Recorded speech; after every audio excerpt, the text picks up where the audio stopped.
Okay, we're going to get right started here.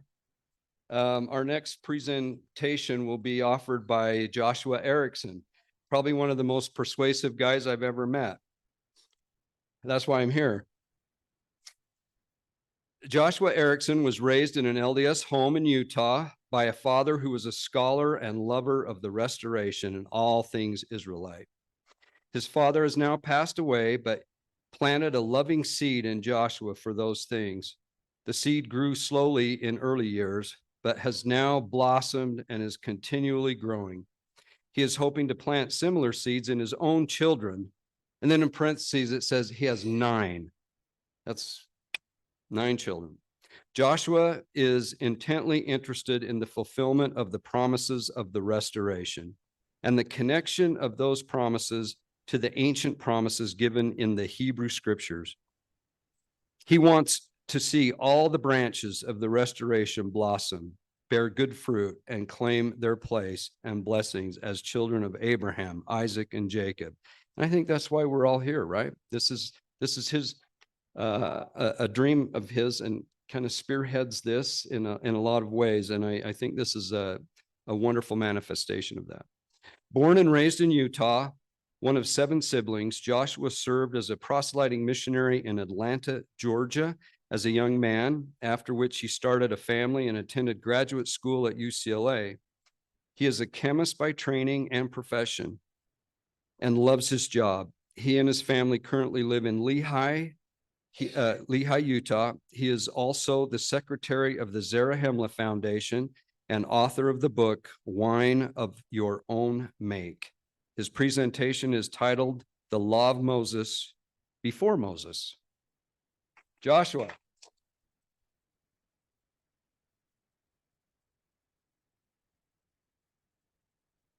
There you go. Okay. All right. Thank you for that introduction, and thank you all for being here. And it's nice to be behind a podium after lunch because I can hide my sandwiches from you all. I'm going to open this computer back up. Sorry. With my presentation, but it's up here, but I have some notes. So my talk is going to be about the conference theme is the law of Moses beyond Moses. And I think mostly we think about, things happening after Moses and kind of the ripple effect for all of that. Let's see.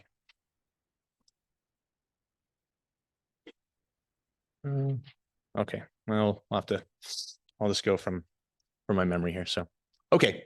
But I actually believe that there's nothing really uniquely Mosaic about the law that was given to Moses. And in fact, I believe that God's laws are eternal. God is eternal. And since God is eternal, that means that the things that he does, they go forward in time, but also backwards in time. And so we should see eternal. Those things go forward and backwards. Should be able to see hints, at least, of the law of Moses before Moses. Okay, so you bumped my table. Go ahead and go to the next slide. Precise. So sorry. So what happened here at Sinai? Of course, this changed the world, and we've heard some excellent talks about the amazing things that happened there, and kind of the ripple effect that has just shown up, whether by transmission or by natural reason and discovery. These laws have really affected the world in a remarkable way. The law of Moses is still being discussed and still a standard for us to look to. There are many other ancient law codes, and they've all just vanished away. Nobody except for scholars, academics, talk about the law of Hammurabi and these other things that I don't even know of, like, because they've just been forgotten. But everyone here, knows even at least something about the law of Moses and knows that it's important. And that's just shows the kind of the sticking power, the staying power that this revelation from God has had. So that was amazing, but this was not the first mountain. Next slide. Okay. And so next slide.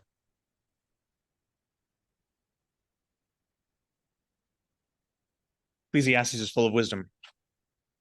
Whatever God doeth, it shall be forever.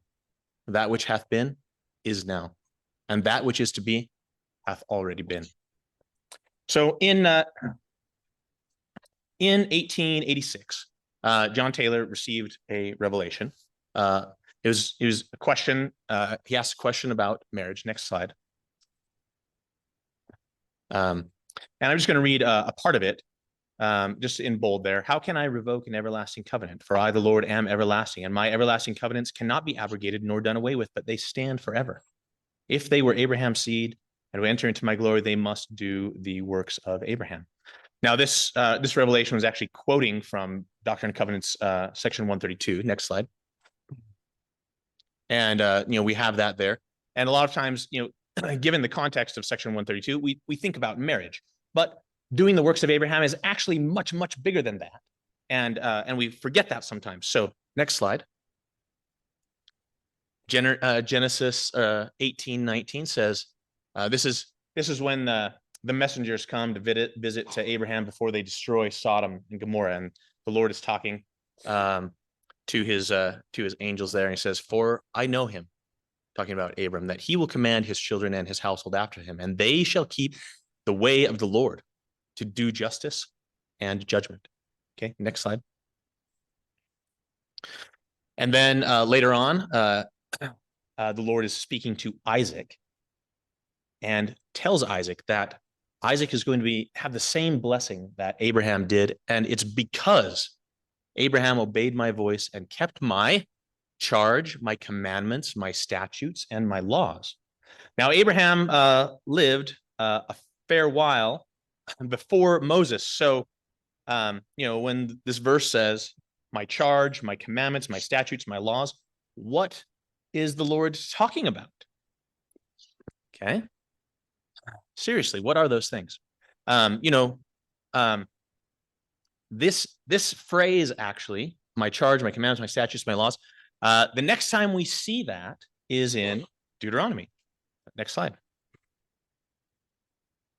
Commandment to Moses commanding Israel, therefore you shall love the Lord your God and keep his charge, his statutes, his judgments, and his commandments always. So here we have, so Abraham is apparently doing, before Moses, the things that Moses is telling the Israelites to do. Okay, now, for Latter-day Saints, this is not too much of a problem, but for our Christian brethren, next slide, this is a problem, actually. So this is from Cambridge Bible for Schools and Colleges, and the entry for this verse talking about Abraham says, the observance of legal enactments ascribed to Abraham is strictly speaking an anachronism. In other words, this is an error in the Bible.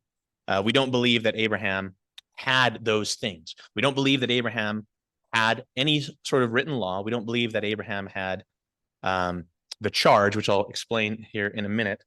And why do our Christian brethren say things like this? It's because they adhere to a logically self-defeating doctrine of sola scriptura.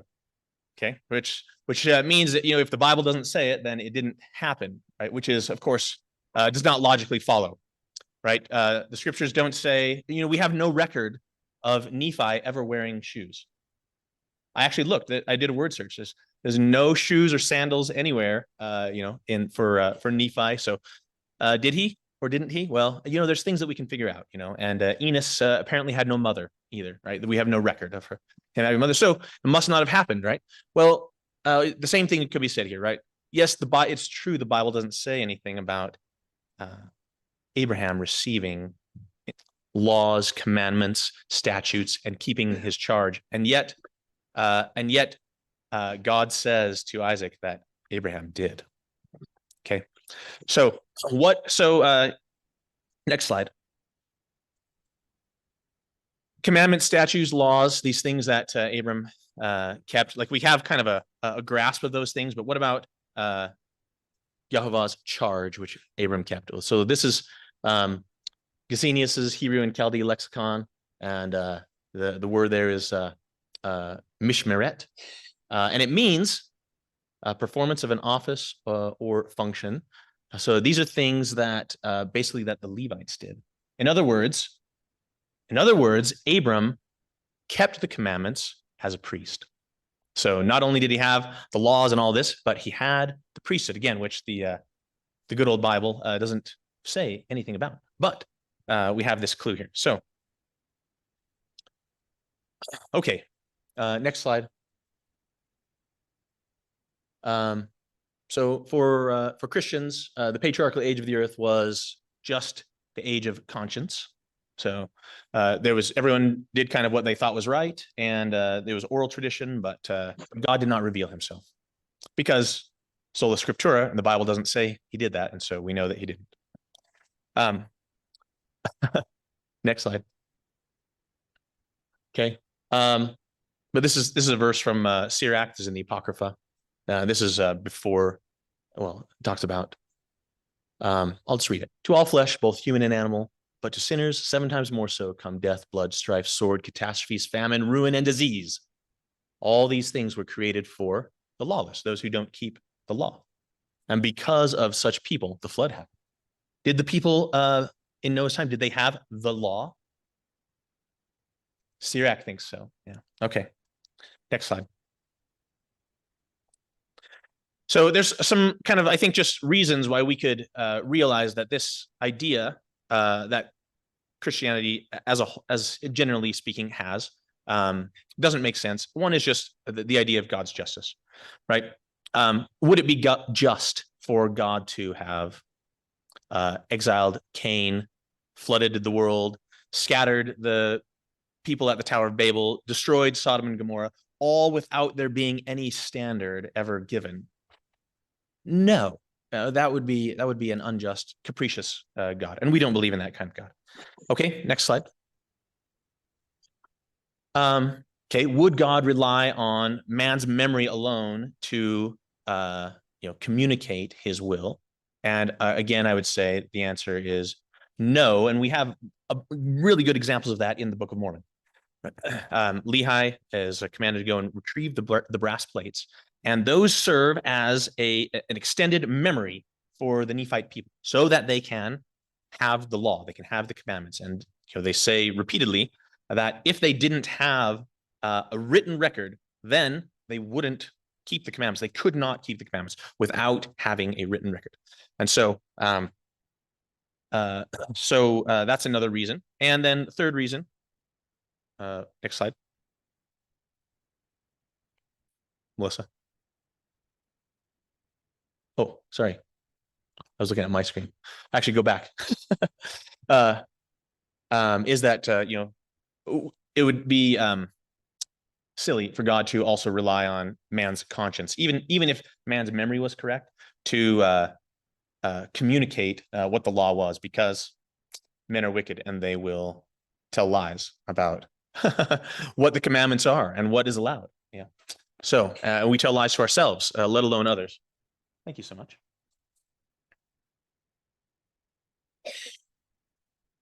Okay, next slide.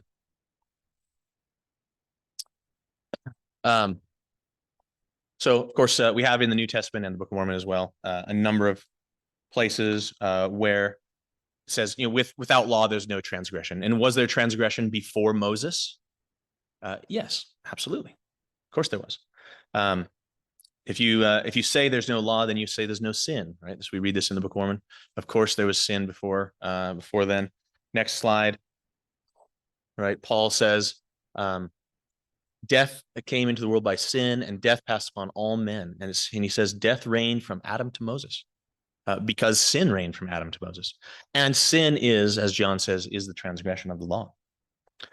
So, okay, so that brings us to what do Latter-day Saints have to say about this? What does Joseph Smith have to say about this? Next slide.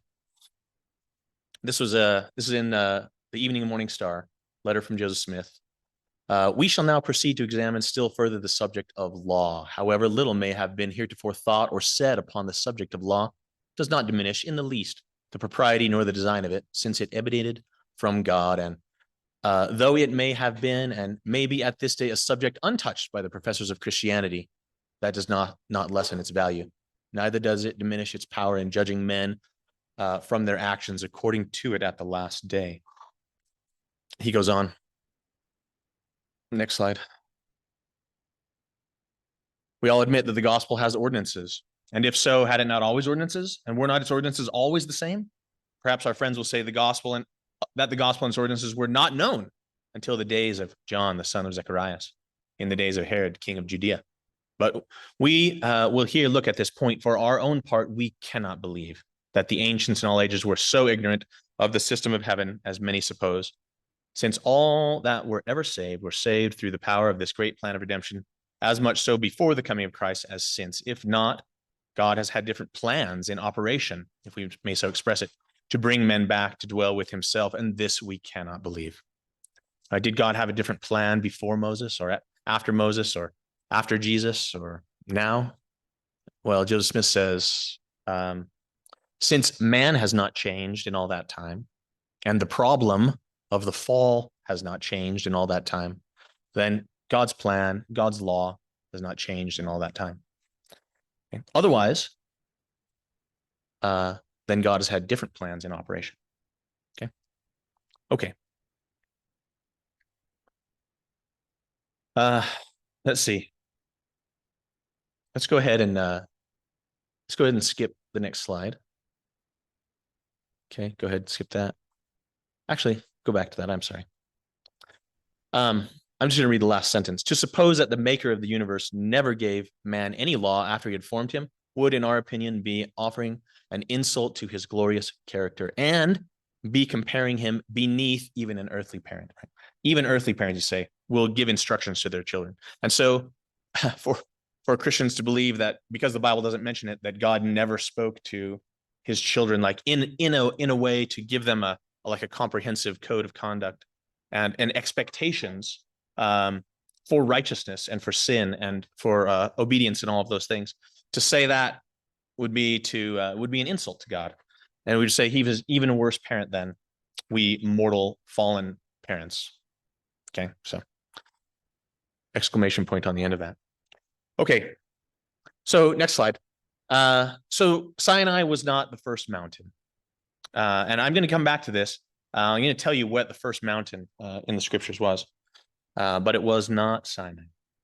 So next slide. Now, when we think of the law that was given to Moses, when we think of the commandments and the tables of stone, we picture something like this. It's kind of like a brownish gray stone, right? Stuff chiseled on there. But I'm going to tell you a little bit different story about this. So next slide. When the children of Israel were at the foot of Mount Sinai, and most of them were afraid to go up, but not all, Moses and Aaron went up, and also 70 of the elders. They went up, and they saw God, and they had a meal with him. And Exodus 24:10 says, they saw the God of Israel, and there was under his feet, as it were, a paved work of a sapphire stone, and as it were, the body of heaven in its clearness. So this is amazing. Like they saw God. Actually, Ezekiel describes visions of God's throne and the throne room, and he sees the throne of God sitting on this sapphire. Like the throne room is made of sapphire, and God's throne is made of sapphire, according to Ezekiel. And so the 70 elders, along with Moses and Aaron, they get a glimpse of this. Okay. So next slide. So same chapter, 2 verses later, and the Lord said to Moses, come up to me into the mount and be there, and I will give thee tables of stone and a law and commandments, which I have written, that thou mayest teach them. Okay, now this is actually a little bit of a mistranslation. So next verse or slide. So I will give thee tables of stone. It actually doesn't say that in Hebrew. Okay, but I'll tell you what it says. So next slide.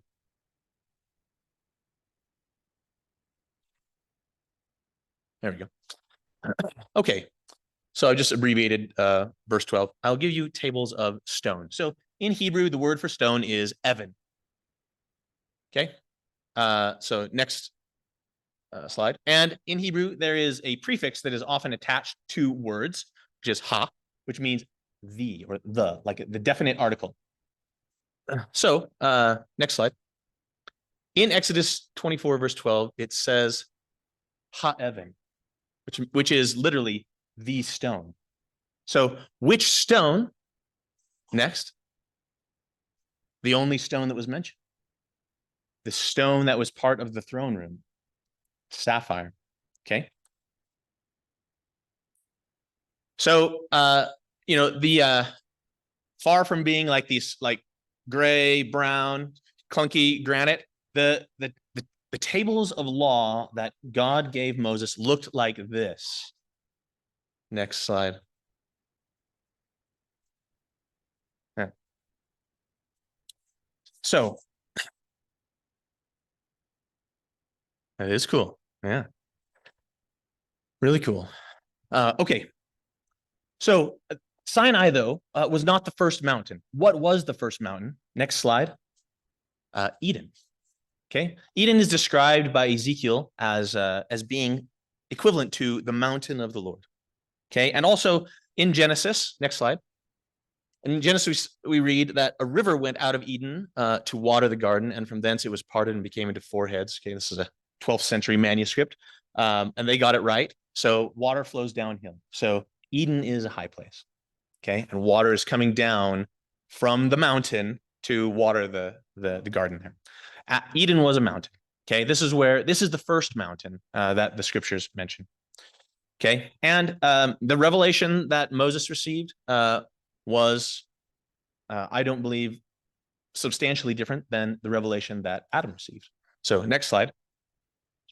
Okay. So although it's true that the Bible doesn't mention records and revelations, we as Latter-day Saints have an expanded canon.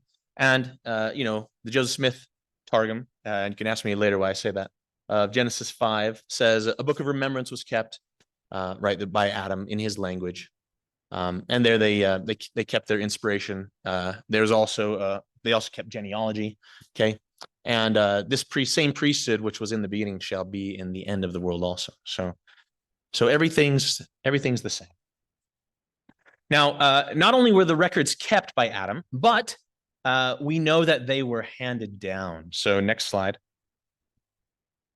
In the book of Abraham, we see Abraham talking about the records that have come into my hands, okay, which I hold unto this present time, that contains a chronology running back from myself to the beginning of creation, okay? The records of the patriarchs concerning the right of the priesthood, like the Lord God has preserved in mine own hands. So Abraham had the record that was given to Adam, and he added to it, and all the patriarchs, they wrote their things in there. And that is where Abram learned to keep the charge, the statutes, the commandments, the laws of God. Okay. In the book of Jubilees, this is just a apocryphal, I guess, although the book of Jubilees is in the Ethiopic canon. Okay. But it says, talking Abraham says, I found it written in the books of my forefathers and the words of Enoch and the words of Noah. This is Jubilees chapter 21, verse 10. So there's extra canonical kind of references to this as well that kind of corroborate what we have in the book of Abraham and the book of Moses.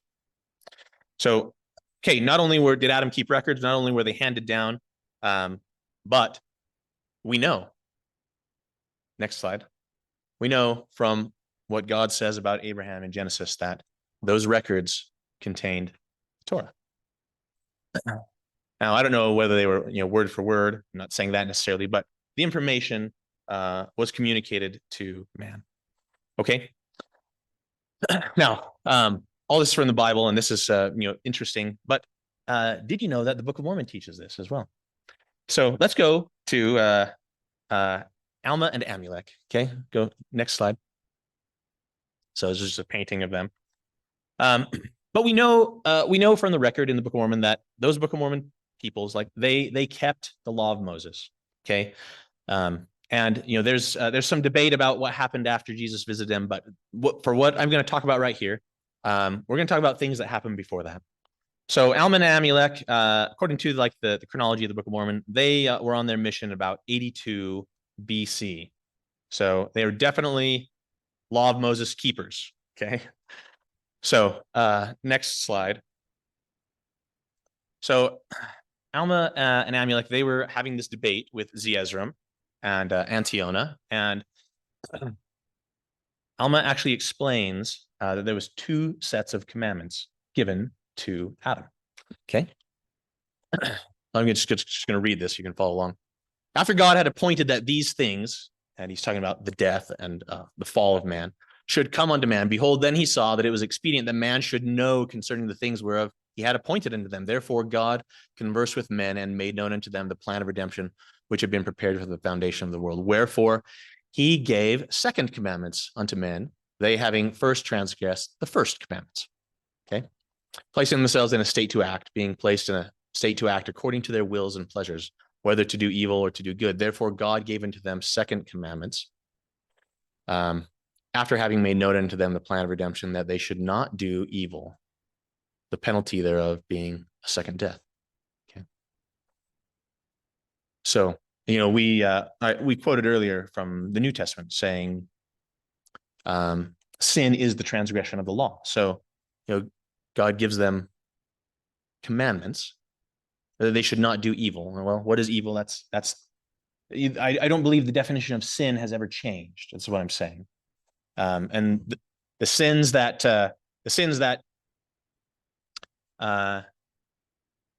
Adam and his descendants were able to commit are the same as Moses and his descendants, are the same as Joseph and his descendants.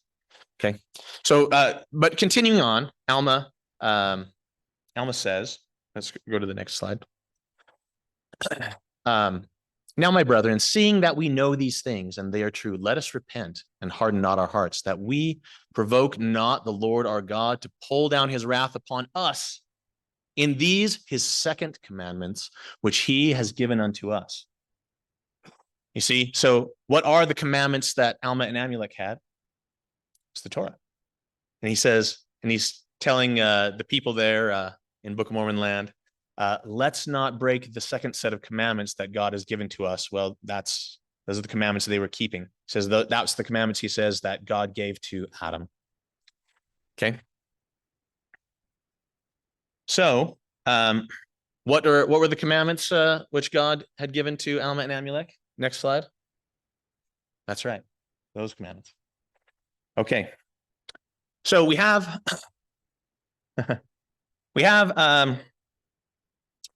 next slide. We have good reasons to believe that the law was given to man before Moses. And there's nothing especially Mosaic about it, except that Moses was a restorer, that it was a restoration in his day. Okay, so we have, we just our own reason based upon God's justice that he wouldn't condemn people without a written standard. And also we can reason based on his eternal nature that, the things that God does is for him. He does not change. Okay. Teachings of Joseph Smith on the matter. We read some of that. The book of Moses, it says there were records, the book of Abraham, the book of Mormon we just read, other apocryphal things. So again, even if the Bible may not explicitly mention something, that doesn't mean it didn't happen. Okay. And we have all these reasons to believe that they did happen. And so even though it's not explicit, I think that we should expect to see echoes at least of the Mosaic law prior to Moses. So I went through basically Genesis and the first part of Exodus, because that's before Sinai, and found as many kind of examples of explicitly mosaically commanded things that are just played out prior to Sinai. And so next thing, here's the list that I came up with. Okay, the calendar, the Sabbath, animal sacrifice, firstlings, Passover, general animal sacrifice, the types of animals that are allowed to be sacrificed, the commandment to teach your children, sabbatical years, indentured servitude, laws about murder, the penalty for murder, law of witnesses, cities of refuge, restrictions on intermarriage, incest between parents and children, between siblings, plural marriage, forbidden plural marriage, homosexuality, levirate marriage, adultery, taking bribes, circumcision, clean versus unclean animals, stealing, kidnapping, lying, ritual purity, Shavuot, priesthood, tithing, idol worship, eating blood, returning blood to the dust, temples, dividing the land by lots, first fruits, offerings, slavery, tabernacles, Day of Atonement, prostitution, loving God, righteousness in judgment, feast of trumpets, and the wearing of priestly robes. So those are all things that that normally we would kind of associate with Moses that actually show up in the record prior to Moses. Prior to Moses. These are all things that are prior to Moses. So we with the rest of my talk, I'm going to kind of, I don't have time to go into all of these. But and I also, if you have the book, I started to go through these and I ran out of time. So, but I have listed out references in scriptures to a lot of these things. Okay. But I mean, we start with the calendar. And I don't have a slide for this, but God in the Torah, in Leviticus chapter 23, God has a calendar and he lays out the festivals, the Sabbath and Passover and first fruits and Shavuot, which is what we're here doing, and the Feast of Trumpets and the Day of Atonement and the Feast of Tabernacles. And those all have, there's a calendar that goes along with that. And God uses his calendar and has used his calendar even in this dispensation. Some of you know about some of those kind of amazing things. We have Feast of Trumpets down here, for example. Sorry, that was much louder. Feast of Trumpets down here, where some of you probably know that that's the day that the gold plates were received by Joseph Smith. Okay, and that just fits perfectly with the symbolism and the timing of that calendar day, which God says from Genesis chapter 1, verse 14. He says, I am putting these lights in the heavens so that they can be for days and months and years and seasons. So seasons in the King James. Seasons is a translation of the Hebrew word moedim, which means an appointed time, an appointment time, a time when God puts on his calendar and says, I want to have a meeting with you. And I want you to gather together because I'm going to be there. And so those appointed times are laid out in Leviticus. It is true. But from the very beginning, God says, this is the purpose for these things. And we have evidence before Moses that God kept that calendar. And also that men to whom his law was revealed also kept that calendar. So let's go to the next slide. So we're going to talk about animal sacrifice, firstlings. So we all know the story of Cain and Abel. It's one of the very first Bible stories, right? And Abel offers the firstling of the flock, and Cain offers the first fruits of the field, and God accepts Abel's sacrifice and rejects Cain's. And there's a lot to unpack there, and I'm not going to go into that at all. But I bet that although we all kind of know this story, there's a detail that we probably just gloss right over. So next slide. And Abel, he also brought of the firstlings of his flock and the fat thereof. And the Lord had respect unto Abel and his offering. Abel was doing something with the fat of the animal. Okay. And where's the instructions for that? Well, the instructions are in the book of remembrance that Adam kept. Yeah, because it was revealed to him, like Alma and Amulek said. These second commandments were given to Adam, and those are the commandments that Alma and Amulek were keeping. Okay, so next slide. So in Numbers, this is after Moses, the firstling of a cow, the firstling of a sheep, or the firstling of a goat, they are holy. Thou shalt sprinkle their blood upon the altar, and shalt burn their fat for an offering made by fire, for a sweet savor unto the Lord. It's pleasing to him. So Abel did that. Abel followed the instructions in Numbers chapter 18 before Numbers was given. Okay, but Numbers was given actually, but maybe not by that number or by that name, I guess. Okay, so there's just a little detail that's the hint that there's something more going on. Okay, and we're gonna do one more example, and this one's a little bit more. Let's go back. Can you go back to that big long list? So we're going to talk about incest, everyone's favorite thing to talk about, right? Sorry. So go ahead and go to a few slides forward. Next, right there. Okay. So Leviticus chapter 18, right, says the nakedness of thy sister, the daughter of thy father, or the daughter of thy mother, thou shalt not uncover. So even if your father has been remarried, or your father has more than one wife, like it doesn't matter. It's the daughter of your father or the daughter of your mother. It doesn't matter. Thou shalt not uncover. Now we have an interesting story before Moses with Abram and Sarai. Okay, and Abram and Sarai, they play this little trick. It works twice. The first time is with Pharaoh. Abram goes down to Egypt.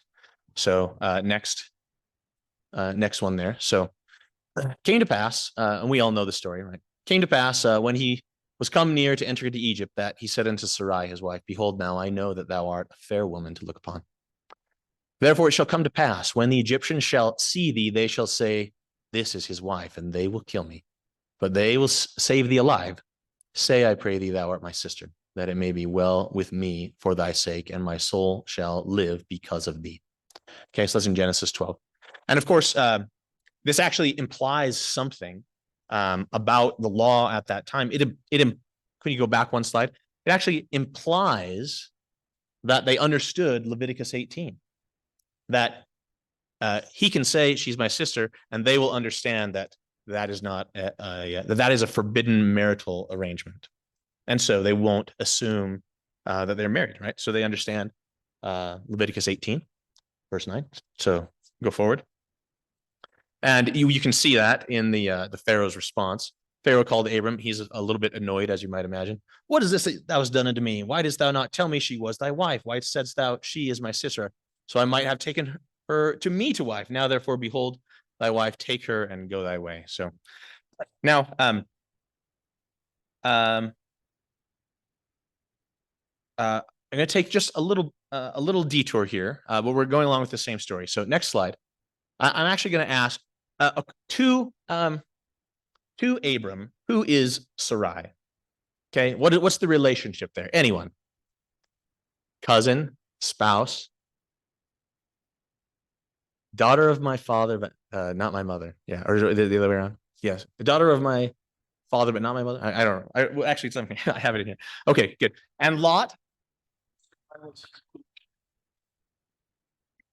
Okay, good. And who is Lot? His nephew. Okay, right. Okay, very good. Okay, now when Abram and Sarai did this the second time, it was to Abimelech. And Abimelech basically asked the same thing as the Pharaoh, like, why did you tell me that? She was your sister. That made me assume that she was not your wife. And Abram, next slide.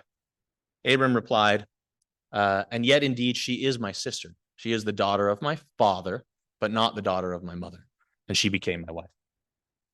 Okay, now, this arrangement, okay, at face value, this arrangement is in violation of the Torah. Now, the understanding of, I think, Christianity in general is, well, we can excuse that because the law had not been given. But then we have in Genesis, earlier in Genesis, where God says of Abram, he kept all my laws. So what's going on here? So next slide. So what about this? Okay. Terah. So Terah is Abram's father. So Abram just said, she is the daughter of my father, but not the daughter of my mother. But then in Genesis 11, Terah took Abram his son, and Lot the son of Haran, his son's son, and Sarai his daughter-in-law, his son Abram's wife. And they went forth with them from Ur of the Chaldees to go into the land of Canaan. And they came into Haran and dwelled there. So now here, Genesis 11 says the relationship between Sarai and Terah is not father-daughter, but father-in-law, daughter-in-law. Okay, so this is getting a little bit interesting. And, or at least it is to me, I don't know. I like talking about incest, right? Okay, all right, next slide. Let's see. Okay, so when Abram gives this answer to Abimelech. He uses the word in the Hebrew, it's achoti, which means my sister. Okay. But it idiomatically can just mean a kinswoman, or someone of a female person in my clan, a near relative. Okay, it can mean that, and we do that too. I mean, we use the terms brother and sister idiomatically, right? We not biologically necessarily, but we can say our brother in the faith, or our brother in in the army, right? We call each other brothers. Absolutely, right? Okay, so it's interesting. Let's see. Let's go to the next slide. So Abram, or Lot, we know is Abram's nephew, but actually Genesis actually also says Abram brought back all the goods and also brought again his brother Lot and his goods, and the women also and the people. This is when there was wars between the cities of the plains and all that. But Lot says it's his brother. So again, this is not a biological term. This is an idiomatic term. So next slide. Okay, back to Genesis 11. This is the genealogy of Terah. Terah begot Abram, Nahor, and Haran. And Haran begat Lot. So right there we see Lot is Abram's nephew. And Haran died before his father Terah in his native land, in Ur of the Chaldeans. Then Abram and Nahor took wives. The name of Abram's wife was Sarai, and the name of Nahor's wife, Milcah, the daughter of Haran, who is the father of Milcah and the father of Iscah, but Sarai was barren. So Terah had three sons, Abram, Nahor, and Haran. Haran has some children, Lot, and two daughters, Milcah and Iscah. Haran dies, and then it says Abram and Nahor take wives. And it says explicitly here, Nahor takes Milcah. And then Haran has another daughter named Iscah. And then it follows it up, but Sarai was barren. And what it actually is saying is, but she was barren. Because Iscah is actually was understood anciently. This is another name for Sarai. So next slide.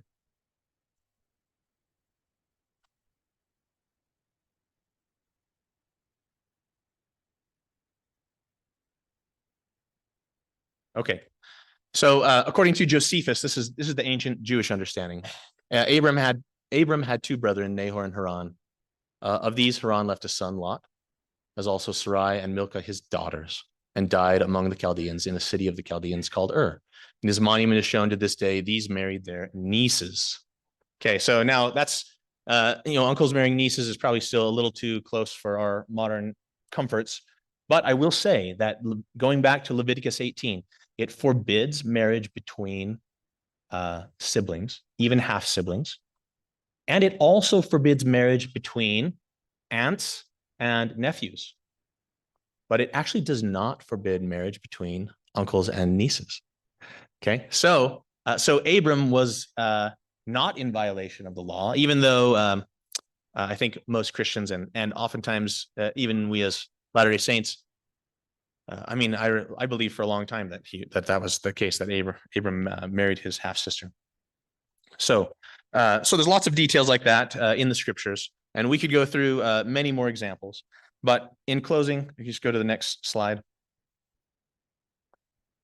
I just want to say that the law, that God is eternal, and that his law is as eternal as his throne. Like the throne of God is eternal. His reign is never ending.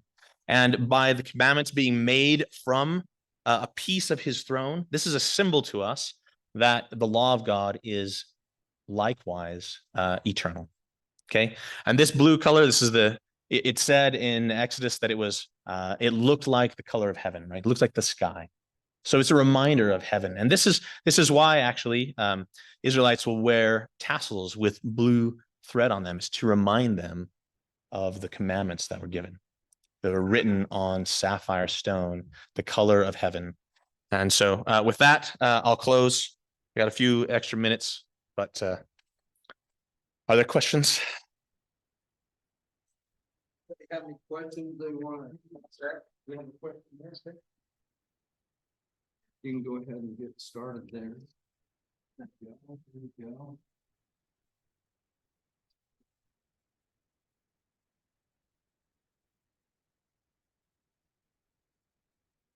If you need any help, Okay, all right. sometimes two sets of eyes. Yeah.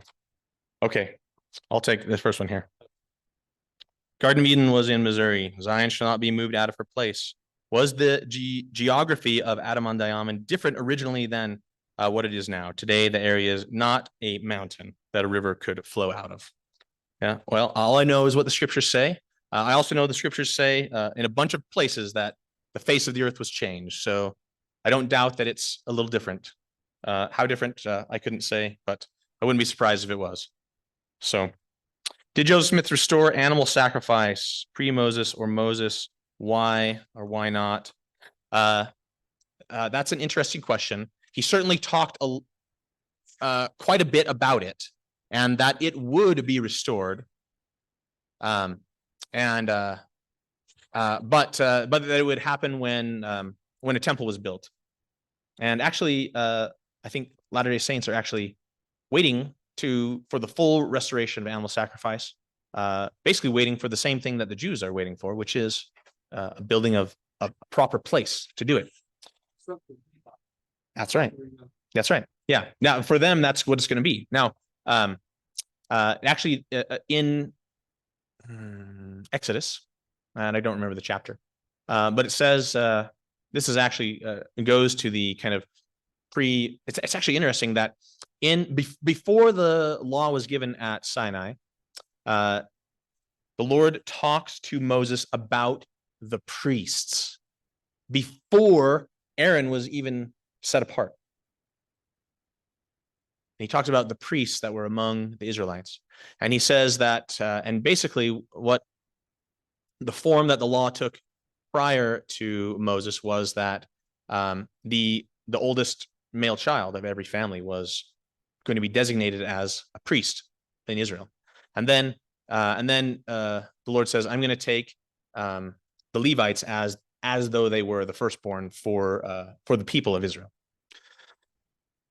Okay, so back to this. So why not? I believe that the timing wasn't right. Okay, not yet right. However, there is some interesting apocryphal, I will say. There's a fellow by the name of Wandel Mace, if I remember him correctly, who in his journal notes that on the 14th of April, 1841, no, I can't remember the year, but it was shortly after the Kirtland Temple was dedicated. It was when they were filling up the quorum of the 12 apostles. And he writes an account in there of an exchange where Joseph Smith instructs the members of the quorum to offer a lamb in the Kirtland Temple. And that if they do, then the proceedings will be blessed. So it is apocryphal, okay? But there's whispers of it. Certainly Joseph is in favor of that happening in the future, at least. So that's probably all I have for that. Okay. Did Moses have access to Michael Adams' Book of Remembrance? I believe he did. Yeah, and there's actually interesting evidence. Interesting evidence for that. I believe actually that that Moses wrote down basically Exodus, Leviticus, Numbers, Deuteronomy was his. He was the primary author of those things. Okay, but that I believe Genesis, which all happened before Moses was born, I believe that Moses was actually the inspired abridger and compiler, much the way a Mormon did that, and that Moses had access to the records from Adam to Abraham and on, and that Moses abridged that and then included it in his record. Okay, so I do believe that. Thoughts on the first law that was given to Moses that was destroyed before the Ten Commandments? Yes, I believe there's actually a really interesting parallel between Adam and Moses, because Adam, we read in the Book of Mormon, Adam receives this first law, breaks it, receives the second. And then Moses, of course, he receives the first law. Israel rejects it. okay, and then receives the second. And we have, again, this is not spelled out clearly in the Bible, but in the Restoration Scriptures, and make sure I don't go over time here, because, okay. In the Restoration Scriptures we have, it says quite clearly that the second set of tablets contained everything that the first had, minus the priesthood of minus the Melchizedek things, but that the Aaronic things that were on the second set of tablets, those were on the first set of tablets as well. It says that in the JST of Exodus 34, I think, and Deuteronomy 11, and Doctrine and Covenants section 84 as well. And so now the first set of commandments given to Adam, again, this is, we don't have everything. I don't believe that God gave only one commandment to Adam in the garden. I believe that he gave him kind of everything, but the thing, the commandment the transgression that occurred that carries the story along, that's the one that is focused on. But Adam wasn't ignorant. But we focus on the partaking of the forbidden fruit. But I believe that there's kind of an analogous situation there. I think Adam had everything that Moses had, plus the greater things, and that Moses first received everything that we now know as the law of Moses, plus some greater things. And I think much of that was restored by Joseph Smith, of the Melchizedek side of the tablets. Okay. Let's see. So this is the last one. We have time for one more. If you have time, please explain why you refer to the Joseph Smith Targum. Okay. So it's interesting. Has anyone heard of the Targum or the Targumim? The Targums are ancient Aramaic translations of the Hebrew scriptures. And there's a number of these, actually. A number of these Aramaic translations. They're called the Targumim. And they're very interesting because they do not match up exactly with the Hebrew or the Greek versions of the Old Testament that we have. And you read stories in, let me see if I have. Oh, I don't have that. You read these Aramaic versions, and they have a lot of things are expanded and explained, and details are filled in, and so they're not translations in the strict term that the strict way that we would define that term today, where they're just like take these words and make their equivalent in a new language. They're actually interpretations as well as a translation, and they expand upon the text. And this is actually there's a common complaint about the Joseph Smith translation is that, well, Joseph Smith has all these extra bits of information in there and that are not supported by any of the ancient versions of the documents that we have. But I think what Joseph Smith was doing there is exactly the same thing that the ancient Targum writers were doing, which is, yes, translating, but also interpreting, expanding. Like the word Targum in Aramaic means translation, but it also means interpretation or explanation. And so the Joseph Smith Targum is not, I do not believe it is, at least for the most part, I do not believe it is a translation of some ancient original document that has been lost to time. I believe it's an inspired expansion, explanation of ancient things. And that Joseph Smith, and if you have a complaint about Joseph Smith doing that, then really what you're saying is Joseph Smith is like those ancient guys. Joseph Smith does the same thing as ancient people do, so we don't like that. Well, that's kind of a self-refuting argument, I guess. I'll take that argument if you're gonna make that kind of complaint about Joseph Smith, that he does the same thing as ancient Israelite people did. Hooray. We're good. Yeah. So Joseph Smith Targum it is. All right.